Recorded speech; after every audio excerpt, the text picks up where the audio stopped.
সুমন, আপনি লিখেছেন পালিয়ে বিয়ে করা জায়েজ হবে কিনা। বিয়ে একটা ইবাদত নেকামল কাজ। পালিয়ে তো মানুষ চুরিদারি করে বা খারাপ কাজ করে মানুষ পালায়। পলাপলি তো ভালো কাজে হয় না। ভালো কাজে পলাপলি করার তো কোনো যুক্তি নেই। অতএব বিয়ে পালিয়ে করা উচিত নয়। যদি বলেন যে বাবা মা সন্তুষ্ট না বা তারা সম্মত না, এই জন্য পালিয়ে বিয়ে করতে হচ্ছে, তাহলে উত্তর হলো যে বাবা মাকে সম্মত করে বিয়ে করবেন। যতদিন পর্যন্ত সেটা সম্ভব হচ্ছে না ততদিন পর্যন্ত বিয়ে যাতে করতে না হয় নিজেদেরকে কন্ট্রোল করবেন।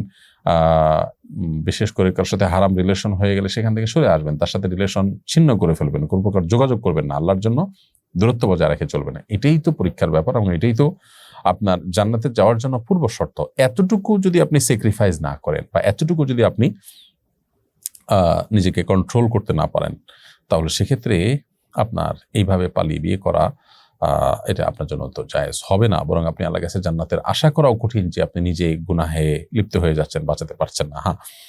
হানাফি ফিকহ অনুযায়ী ছেলে এবং মেয়ে উভয় যদি প্রাপ্তবয়স্ক হয়, তাহলে সেক্ষেত্রে তারা উভয় যদি বাড়ি থেকে বেরিয়ে গিয়ে বিয়ে করে জায়েজ হবে, কিন্তু বাবা মার অবাধ্য হওয়া গুনাহের কথা, সেটি আমাদের মাথায় রাখতে হবে। অতএব চরিত্র হেফাজতের জন্য বিয়ের কথা যদি বলেন, তাহলে আমি বলবো যে পরস্পর যোগাযোগ রাখবেন না, যাতে চরিত্র হেফাজত করা সহজ হয়।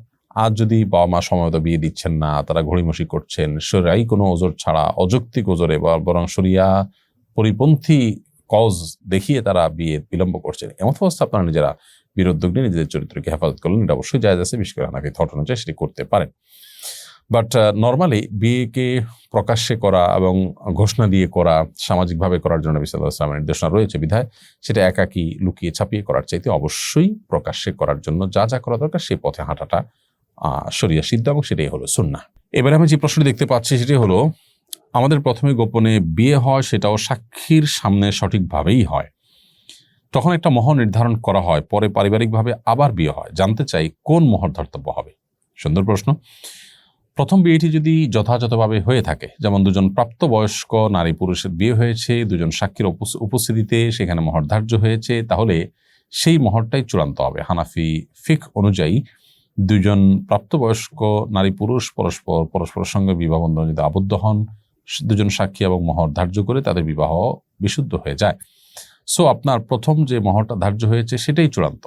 পরবর্তীতে যে পারিবারিকভাবে সম্মতির মাধ্যমে আবার বিয়ে পড়েছেন, সেটা আসলে বিয়ের অভিনয়, শুধুমাত্র পরিবারকে সন্তুষ্ট করে আপনি সেটা করলেন, তাহলে সেক্ষেত্রে প্রথমটাই ধার্য হবে চূড়ান্তভাবে। আর যদি আপনি হানাফি থট ফলো না করে হাম্বলি থট ফলো করে থাকেন, বা অন্যান্য ফোকাহে কেরাম যাদের মতে আপনার মেয়েদের জন্য বাবার অনুমতি ছাড়া বা অভিভাবকের অনুমতি ছাড়া বিয়ে বন্ধনে আবদ্ধ হওয়া জায়েজ নয়, সেই মত অনুযায়ী আপনার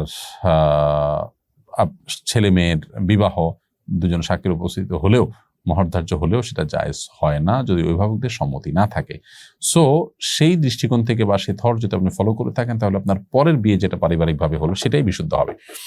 অতএব এইটাই হবে চূড়ান্ত, এই মহরটাই চূড়ান্ত হবে। প্রথমটা এক্ষেত্রে গণ্য হবে না, কারণ প্রথমটা আপনার বিয়ের বিশুদ্ধ হয়নি।